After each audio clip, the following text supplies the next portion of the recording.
안녕하세요. 조인 목사입니다. 오늘은 사도행전 18장 후반절에 있는 이야기를 계속해 볼까 합니다. 바울이 고린도 지방에서 복음을 전했잖아요. 바울이 표현한 것처럼 두렵고 떨렸지만 주의 영께서 그를 위로하시고 또 용기를 주셔서 담대하게 복음을 전했습니다. 그러니까 바울이 고린도에서 1년 6개월 동안이나 체류할 수 있었던 것은 물론 이제 아굴라, 브리스길라, 또 실라, 디모데 다 주변에 좋은 사람들도 동역자들이 같이 있었지만은 무엇보다도 하나님께서 이렇게 때에 따라서 위로해 주시고 또 임마누엘, 내가 너와 항상 함께 하겠다 라고 하는 약속을 주셨기 때문에 바울이 거기에서 용기를 얻었을 거라고 저는 생각합니다. 우리의 삶도 마찬가지죠. 저나 여러분이 어떤 상황 또 어떤 형편에 처하든지 우리는 임마누엘, 하나님께서 우리와 함께 하신다고 하는 믿음이 있잖아요. 그 믿음 때문에 오늘 또 살아가는 것이고 또 어떤 일이 나를 기다리고 있다 할지라도 우리가 절망하지 않는 것은 매 순간 하나님께서 나와 함께 하시니까. 사랑하는 여러분, 우리가 예수를 믿는다는 것은 그리스도 안에 또 그리스도께서 우리와 함께 하신다고 하는 그 하나님의 약속을 우리가 믿는 것 아니겠습니까? 오늘도 여러분이 어떤 형편에 있든지 하나님이 나와 함께 하신다, 하나님이 나를 붙들고 계신다는 그 믿음 가지고 오늘 또 말씀을 한번 나눠보도록 하겠습니다. 자, 오늘은 사도행전 18장 12절입니다. 갈리오가 아가야 총독이 되었을 때에 유대인이 일제히 일어나 바울을 대적하여 법정으로 데리고 갔다. 여러분, 아가야라는 게 고린도란 이야기입니다. 그러니까 갈리오라고 하는 로마 총독 시절에 이제 이런 일이 있었다는 거죠. 그 이런 일이라는 것은 바울이 고린도에서 지금 1년 6개월 동안 복음을 전하고 있을 때의 이야기입니다. 자, 말하되 이 사람이 율법을 어기면서 하나님을 경외하라고 사람들을 구원한다 하거늘 바울이 입을 열고자 할 때에 갈리오가 유대인들에게 이르되 너희 유대인들아, 만일 이것이 무슨 부정한 일이나 불량한 행동이었으면 내가 너희 말을 들어주는 것이 옳거니와 만일 문제가 언어와 명칭과 너희 법에 관한 것이면 너희가 스스로 처리하라. 나는 이러한 일에 재판장 되기를 원하지 아니하노라. 여러분, 무슨 이야기입니까? 그 고대 세계는 더군다나 이때는 지금 로마인의 세계 아닙니까? 이 로마인의 세계 속에서 유대인들은 그렇게 좋은 평가를 받지를 못했습니다. 물론 일찍이 다 이렇게 나라를 잃고 흩어져 살았던, 어쩌면 나라 없는 민족, 유랑하는 민족, 한 군데 정착하지 못하는 민족, 뭐 그런 의미도 있었겠지만 무엇보다도 유대인들이 고분고분하지가 않잖아요. 하나님을 섬기고 또 늘 그 로마에 대해서 항상 적극적으로 대응하고, 그러다 보니까 이제 로마 사람들이 유대인들을 바라볼 때에 또 뭐 주변에 있는 사람들도 그냥 되게 다 대세를 따라가잖아요. 우리는 로마가 통치한다? 알았다. 그럼 로마의 통치에 그냥 순순히 응하는 이런 그런 모습을 보였다면, 유대인들은 아무래도 우리가 하나님의 백성인데 또 하나님께서 우리를 통치하셔야지 로마 황제가 어찌 신이 될 수 있는가, 아마 이런 생각들 은연중에 나오지 않았겠습니까? 그러니까 로마에 대해서 가장 적극적으로 저항했기도 하고, 그래서 유대인들은 항상 요시찰 대상이었던 거죠. 근데 오늘 이제 유대인들이 고린도에서 바울이 복음 전도하는 것, 그리고 바울 주변에 사람들이 모이는 것, 뭐 어떻게 제어할 게 없으니까 이제 이 갈리오에게 나아간 겁니다. 그래서 이 사람이 율법을 어기면서 하나님을 경외하라 한다. 여러분, 하나님을 경외하라는 것에는 방점이 없어요. 왜냐하면 유대인들은 다 하나님을 경외하니까. 근데 율법을 어기면서, 우리들의 율법, 안식일 규정이니 뭐 여러 가지. 왜 유대인들은 아무래도 행위가 앞서잖아요. 우리가 거룩하고 우리가 뭔가 하나님께 사랑을 받을 만해야 하나님께서 우리에게 복을 주신다. 다른 말로 하면 우리가 하나님이 우리에게 명하신 말을 잘 지켜야 하나님께서 다윗의 왕국을 회복시켜 주신다. 그런 믿음을 갖고 있었잖아요. 그러니까 그들이 볼 때 바울은 은혜를 이야기하잖아요. 율법을 먼저 말하는 게 아니라, 즉 여러분들이 하나님을 믿으려면 유대인의 율법 속에 들어와야 된다. 그래야 하나님께서 우리를 불쌍히 여기신다. 이게 유대인들의 이야기였는가 하면, 바울은 아니다. 하나님은 원래 우리를 사랑하시고 원래 우리를 귀하게 여기신다. 이렇게 나가니까, 그러니까 하나님의 은혜의 방점을 두니까 이게 불편해지기 시작한 겁니다. 왜냐하면 율법을 건드리고 있잖아요. 율법이라고 하는 것이 결국은 사람들을 통제하는 수단이 되었으니까. 예수님도 왜 너희는 무거운 짐을 지우느냐 이렇게 말씀하잖아요. 수고하고도 무거운 짐까지 진 자들아. 그 짐이라고 하는 것이 일상의 짐이 아니라 수고하고도는 일상이지만은 무거운 짐이라고 하는 게 율법의 짐을 말하는 거였거든요. 율법이 뭐가 나쁩니까? 하지만은 율법을 지켜야 된다고 각종 금기를 만들어 놓고 그 금기를 지키지 못하면 마치 하나님께 큰 죄를 범한 것처럼 이제 가르치고 또 그걸 가지고 어떤 통치 이념을 삼으니까 그때 당시 유대의 그 뭐랄까요 일반 평민들 또 예수님과 더불어 살아가는 사람들이 너무 힘들었던 거죠. 지금 바울 역시 마찬가지입니다. 유대인들에게 복음을 전할 때에 율법보다는 하나님의 사랑을 먼저 이야기하니까 불편해진 거죠. 그래서 이 사람들이 그냥 바울을 데려가면서 이 소요를 일으키려고 한다 뭐 이런 이야기를 했겠죠. 이 사람 가만 놔두면 안 된다고. 그럴 때에 율법을 어기면서. 근데 갈리오가 지혜로운 사람인 것 같습니다. 또 바울이 말을 하려고 하는데 뭐 말할 필요 없다. 왜냐? 만약에 너희가 뭐 범법을 했거나 뭔가 우리 로마에 대해서 크게 뭔가 잘못한 일이 있다면은 내가 간섭하겠지만 너희들끼리 일이라면 즉 유대인들이 안식일을 어떻게 지켜야 되고 뭐 어쩌고 이렇게 할 것 같으면 그건 너희가 알아서 해결해라. 들어주지 않습니다. 그러니까 에머는 이제 그 소수대나 때리고 말이에요. 유대인들이. 그만큼 분노가 가득했다는 거죠. 갈리오가 이야기를 안 들어주니까 엉뚱한 데 화풀이 하는 것 아닙니까? 다음 구절을 보면 18절에 보면 바울은 더 여러 날 머물다가 형제들과 작별하고 배 타고 수리아로 떠나갈새 브리스길라와 아굴라도 함께 하더라. 바울이 일찍이 소원이 있었으므로 겐그레아에서 머리를 깎았더라. 겐그레아에서 머리를 깎았더라. 뭐 삭발을 했다. 가끔 우리들이 무슨 결기를 보이려고 또 뭔가 하여간 투쟁의 어떤 그 가장 극단적인 방법 중에 하나가 머리 깎는 것 아니겠습니까? 결국 일상의 삶과는 내가 무관한, 그러니까 보통 사람의 삶이 아니라 나는 전혀 다른 길로 들어섰다는, 이게 투쟁도 마찬가지죠. 내가 그저 일상 그냥 집에서 편안하게 먹고 잘 것 같으면 내가 이런 것 안 한다. 나는 내 일이 내 뜻이 관철될 때까지 나는 끝까지 싸울 거야. 그냥 머리 밀잖아요. 또 뭐 어떤 분들이 큰 결심을 하고 뭐 절에 들어갈 때 머리도 밀고. 오늘 여기는 바울이 지금 뭔가 하나님과 약속한 게 있었나 봅니다. 흔히 이것을 우리가 나시린 서약이라고 하는데, 이건 유대인들의 독특한 습관이니까, 관습이니까 여러분도 아마 알고 계셔야 될 겁니다.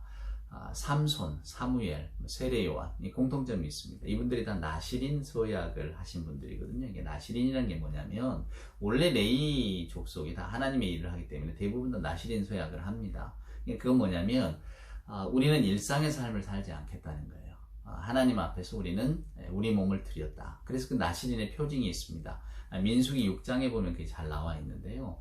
제가 간단하게 말씀드리면, 첫째는 포도주, 하여간 포도나무에서 난 것은 먹지 않겠다. 지금 우리식으로 말하면 술 입에 대지 않겠다. 포도주와 독주 가까이 하지 않겠다. 그 말은 여러분 무슨 이야기입니까?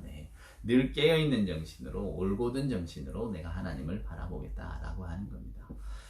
흔히 이제 교회 오면, 여러분 이제 교회를 다니시고 하면 되게 뭐 술, 담배 하지 마십시오. 이렇게, 그런 것들을 마치 교회에 다니는 어떤 표징처럼 삼습니다. 이것도 뭐 하나의 율법이겠죠. 술 먹고 담배 뭐 이런 게 무슨 성경에 나와 있습니까? 그렇지는 않습니다만은 구별되는 거예요. 우리가 일상의 삶 가운데 그저 평범한 사람으로 평범한 일상의 삶을 살았다면, 이제는 내가 예수를 믿게 됐으니까 내 삶을 좀 바꾸어 보겠습니다 라고 하는 겁니다. 내 삶을 좀 이제 정돈하겠습니다. 그런 것 중에 하나가 이제 술과 담배, 뭐 이런 남자들은 이런 것들로 나타나니까 하지 마십시오 라고 하는 거죠. 대표적인 어떤 일상의 삶을 살아가는 사람들의 표징이니까요. 근데 특별히 민수기에는 왜 술을 마시지 말라고 했을까? 아무래도 술은 사람을 좀 편안하게 만드는 게 있잖아요. 풀어지고 실수하기도 하고 뭐. 그러니까 어찌됐건 간에 뭐 탈무드에도 그 술에 대한 어떤 이야기들을 이렇게 해놓는 걸 보면 틀림없이 이게 그때에도 항상 어떤 문제를 내포하고 있었던 것은 틀림없는 것 같습니다. 그 탈무드에 보면 재밌는 이야기가 있어요.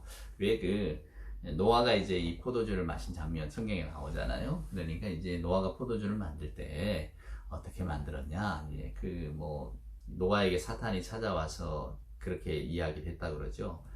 동업하고 우리가 이걸로 한번 큰 뭔가를 이루어 보자. 그래서 이제 노아가 사탄하고 같이 이렇게 포도나무를 키우기를 시작했는데, 사탄이 거기다 뭐 양, 뭐 원숭이, 사자, 돼지, 뭐 그걸 죽인 것을 재료를 만들어서 그 뿌렸다지요. 예, 그래서 맨 처음에 이제 사람이 이제 술을 마실 때는 뭐 양처럼 됐다가, 그다음에 원숭이처럼 춤췄다가, 사자처럼 사나워지다가, 나중에는 뭐 돼지처럼 뭐 추하고 뒹굴고 토하고 뭐 그렇게 된다. 뭐 이런 이야기가 탈무드에 기록이 돼 있습니다. 그러니까 하여간 술에 대한 긍정적인 것도 있지만 폐해도 말하고 있는 거죠. 어찌됐건 하나님께 헌신하는 자들은 포도에서 난 열매는 먹지 않겠다. 요게 이제 나실인의 첫 번째 서약이고요. 두 번째는 머리를 삭도를 대지 말라는 겁니다. 머리 깎지 말라는 거죠. 그러니까 바울이 오늘 서원이 있어서 머리를 깎았다는 것은, 이제 앞으로는 내가 이 나실인 서약이 끝날 때까지, 얼마를 서약했는지 알 수는 없지만 나실인 서약이 끝날 때까지는 저 이제 머리카락 안 자릅니다. 그러니까 나실인 서약이 시작될 때에 머리를 깎는 거죠. 바울은 레위 족속은 아니었으니까. 그러나 때때로 이 이스라엘 사람들은 뭔가 특별한 일을, 어떤 것을 하나님 앞에 결심하거나 내가 하나님께 진지하게 기도하거나 나아갈 일이 생기면 나실인 서약을 했다고 합니다. 우리가 뭐 보통 뭐 40일 작정기도 뭐 이런 것 하는 것처럼 말이죠. 그러니까 머리 깎지 않고, 술 이렇게 가까이 하지 않고, 그리고 세 번째는 이제 시체를 가까이 하지 않는 겁니다. 이제 부정하다 생각했기 때문에 자기 몸을 구별하는 거죠. 그래서 나실인 서약을 하게 되면 여러분, 부모 형제가 돌아가셔도 가까이 할 수가 없습니다. 그게 이 나실인 서약의 어떤 뭐랄까요, 엄격함이라고 할까요? 그러니까 바울이 지금 그런 나실인 서약을 했다는 거예요. 바울이 어떤 결심이 그 안에 있었는지 우리는 알 수 없지만, 우리가 이 바울의 선교 여행을 보면 항상 어렵잖아요. 힘들고. 오늘도 뭐 유대인들이 계속해서 막 로마 법정에 고발하고 이런 장면들을 보면 항상 바울은 생명의 위협을 느끼면서 어떤 복음 전도를 했을 겁니다. 그러면 사람의 마음이 약해지기가 쉽죠. 뭐 한두 번이야 그냥 못 모르고 겪는다 하지만은, 그런 박해나 이런 어떤 생명의 위협을 받는 순간들이 서너 번 계속 반복되다 보면 이제 그 트라우마가 생겨서 두렵지 않겠습니까? 이런 것들을 아마 이기려고 하는 몸짓이 아니었겠는가. 그러니까 바울은 나실인 서약을 하고 일부러 머리를 깎고 다시 한번 이렇게 결심을 굳게 하고, 참 많은 걸 생각하게 합니다. 우리나라에 처음에 복음이 들어오고 1907년에 그 평양에서 대부흥운동이 일어났잖아요. 그때 이제 사람들이 많이 회개하고 이제 교회로 돌아가서 교회를 섬기면서 이제 어떤 우리나라의 독특한 풍습이 하나 생겨났냐면 이 나실인 서약을 하는 겁니다. 그것을 날연보라고 불렀죠. 우리가 연보라고 하는 것이 보통 헌금을 말하잖아요. 근데 물질, 돈으로 드리는 게 아니라 앞에 날이잖아요. 그러니까 내 시간을 드리는 거예요. 그러니까 만약에 제가 어느 날 교회에 가서 하나님, 제가 나실인 서약을 하겠습니다. 근데 뭐 다른 서약은 말고 제가 날연보를 드리겠습니다. 나실인처럼 살겠다는 거죠. 한 달에 3일 혹은 한 달에 뭐 10일. 그럼 그 10일 동안에는 오직 일상의 삶을 살지 않고 하나님을 위한 삶을 사는 겁니다. 거리에 나가 전도를 한다든지, 뭐 전도 여행을 떠난다든지, 그렇게 하나님 일만 하는 것으로 자신의 날을 드리는, 얼마나 좋은 전통인가 싶어요. 요즘 뭐 한국교회 나련부 합시다 이런 말은 없지만 우리가 한번 깊이 생각해야 될 주제이기는 합니다. 우리도 한 달에 하루라도 하나님께, 내가 온전히 이날만큼은 제가 하나님께 드리는 날로 삼겠습니다. 뭐 누구 보라고 머리를 깎겠습니까만은 스스로가 마음속에 이렇게 새기면서 그날은 뭐 그렇죠, 종일 뭐 내가 성경 관련된 것만 뭐 본다든지, 아니면 교회를 위해서 뭔가를 한다든지, 뭐 여러 가지 일이 있을 수 있겠죠. 하여간 좋은 전통입니다. 이런 것들은 여러분, 왜 옛적에 우리나라 선비들이 방울을 달고 있었대냐면 성성자라고 그랬다는데, 몸에다가 방울을 이렇게 달고 있어서 움직일 때마다 방울 소리가 나잖아요. 그럼 방울 소리를 듣고 여러분 뭘 경계하겠습니까? 자신의 몸가짐을 경계했다는 거죠. 성성자. 그것도 뭐 좋은 하나의 어떤 뭐랄까, 전통이랄까요? 사람들의 습관이랄까? 우리는 늘 뭐 기도하면서 또 이렇게 살아간다 할 때에 이런 나련보 혹은 바울이 오늘 했던 것처럼 소원을, 나실인 서약을 하고 내가 한번 그렇게 살아보겠습니다 라고 하는 것도 저와 여러분의 영성을 지키는 뭐 좋은 어떤 그 습관이 아닐까라는 생각도 해봅니다. 여러분도 한번 용기를 내서 한번 나시린 수약을, 한 달에 뭐 내가 날련볼 며칠을 드리겠다고, 혹은 하루만큼이라도 내가 하나님 일상의 삶과 좀 구별되는 삶을 살아보겠습니다 라고 하는 것도 큰 의미가 있을 거라고 생각합니다. 사도 바울도 이렇게 스스로 나시린 서약을 하면서 자기를 지키려고 한 것을 보면 얼마나 우리가 하나님 안에서 온전히 선다는 것이 어려운가를 또한 보여주는 거죠. 하여간 바울은 굳은 결심을 하고 오늘 갱그레아에서 머리를 깎습니다. 이 나시린 서약을 하고 바울이 결국 또 무엇을 하겠습니까? 그 다음 구절을 읽어보면 예배소에 와서 그들을 거기 머물게 하고 자기는 회당에 들어가서 유대인들과 변론하니 여러 사람이 더 오래 있기를 청하되 허락하지 아니하고 작별하여 이르되 만일 하나님의 뜻이면 너희에게 돌아오리라 하고 배를 타고 예배소를 떠나 가이사랴에 상륙하여 올라가 교회의 안부를 물은 후에 안디옥으로 내려갔다. 지금 이제 요 예배소 이야기는 그 다음에 이제 19장에 나오니까 제가 그때 자세히 이야기하겠습니다만은 바울의 이렇게 전도 여행을 지금 누가는 쭉 보여줍니다. 그러니까 빌립보로 갔다가 또 뭐 데살로니가로 갔다가 베레아로 갔다가 아덴으로 갔다가 고린도로 왔다가 또 다시 이제 또 예배소까지 가게 되는 이 여정들을 딱 보여주는데요. 중요한 것은 바울이 그런 미리 내가 이 도시들을 꼭 가야 되겠다 어떤 목적을 갖고 간 게 아니라 주의 성령이 인도하시는 대로 그렇게 발걸음을 인도하시는 대로 가서 그곳에서 정말로 최선을 다해서 복음을 전하고 또 때로는 나시린 서약을 바치면서까지 스스로를 경계하기도 하고 그러면서 바울은 아주 자연스러운 선교 활동을 펼쳤다고 하는 겁니다. 그것은 바울이 자신의 목적을 이루려고 했기보다 주의 성령께서 나를 인도하시는 대로 주의 성령에 사로잡힌 자로서의 삶을 살겠다라고 했기 때문에 이것이 가능한 일입니다. 그러니까 우리 눈에는 계획 없는 선교 여행처럼 보이지만 실은 그 계획은 하나님이 세우시는 것이지 우리가 세우는 게 아니잖아요. 어쩌면 우리 인생도 바울의 전도 여행과 똑같다고 생각합니다. 우리는 매 순간순간마다 하나님의 인도하심을 받죠. 우리가 전혀 예기치 않은 일을 당하거나 또 예기치 않은 순간들을 맞닥뜨릴 때에도 하나님의 섭리를 모르는 분들이라면 그거 피할 수 있었을 텐데 어쩌다 나는 지질이 운도 없어서 뭐 이럴 수도 있고요. 또 뭐 내가 하늘의 복을 많이 받았다 뭐 이렇게 말할 수도 있겠죠. 그러나 우리는 모든 저와 여러분이 살아가는 일상의 삶 가운데 하나님의 선하신 인도하심이 있다는 것을 믿는 사람들 아닙니까? 그러니까 오늘 바울과 같이 때로는 목적한 일을 두고 어떤 서약도 하지만 그럼에도 불구하고 그러한 것들을 이루시는 분은 하나님이라고 하는 분명한 확신을 가지고 오늘 바울이 전도 여행을 떠나잖아요. 그리고 그 길들 가운데서 늘 하나님의 함께 하심을 또 경험을 합니다. 이것이 바울에게는 가장 좋은 신앙의 경험이었겠죠. 오늘 바울에게 함께 하셨던 우리 하나님께서 저와 여러분과 함께 하신다고 성경이 약속하고 있습니다. 오늘도 주 안에서 평안하시고요. 다음 시간에는 이제 예배소에서 복음을 전하는 바울의 이야기를 함께 나눠보도록 하겠습니다.